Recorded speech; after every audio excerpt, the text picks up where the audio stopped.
ఇదంతా కూడా ఒక 2 to 2.5 year టైం తీసుకునింది. కానీ ఈరోజు ఈ 18 నెలల్లోనే అమరావతిని ఏ విధంగా మాస్టర్ ప్లాన్స్ ద్వారా డిజైన్ చేస్తున్నారు మీరు చూస్తున్నారు. వైజాగ్ని ఏ విధంగా సాఫ్ట్వేర్ డెవలప్మెంట్స్ జరుగుతాయని చూస్తున్నారు. అదేవిధంగా తిరుపతిని ఈరోజు ఒక ఇంటర్నేషనల్ ఎయిర్పోర్ట్ కూడా త్వరలో దాన్ని అనౌన్స్ చేసి ఆల్రెడీ అనౌన్స్ అయింది. అది దాని ఫ్లైట్స్ కూడా వెళ్ళే విధంగా కువైట్కి, దుబాయ్కి, చైనాకి ఈ 3 దేశాలకి మొట్టమొదటిగా వెళ్ళేటట్టు కూడా మన నారా లోకేష్ గారు ప్రయత్నం చేస్తున్నారు. ఈరోజు తిరుపతిలో స్పేస్ హబ్గా, ఒక ఎడ్యుకేషన్ హబ్గా, ఒక స్పిరిచువల్గా, ఒక డివోషనల్గా ఈరోజు ఎంత ప్రశాంతంగా చూశారు.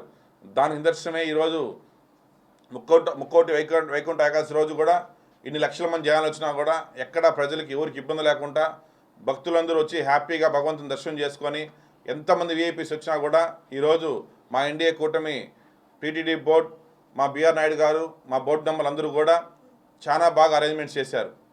సో ఆ విధంగా ఆంధ్ర రాష్ట్రం ఇంత పరుగులు పెడుతుంది. ఈరోజు మహిళలకి ఉచిత బస్సు ప్రయాణం కావచ్చు, సిలిండర్లు కావచ్చు, పిల్లవాళ్ళకి ఫీజులు కట్టలేని పరిస్థితులు ఉంటే తల్లి పథకం కింద కూడా అందరికి కూడా డబ్బులు ఇవ్వడం జరిగింది. ఈరోజు మెగా పేరెంట్ టీచర్స్ మీటింగ్ పెట్టేసి భారతదేశంలోనే సెన్సేషనల్ డెసిషన్ అది.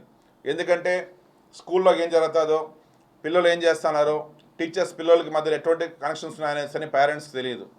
ఎందుకంటే ప్రభుత్వ పాఠశాల పిల్లలందరూ కూడా బిలో మిడిల్ క్లాస్ పిల్లలు కాబట్టి వాళ్ళకి అంత అవగాహన ఉండదు.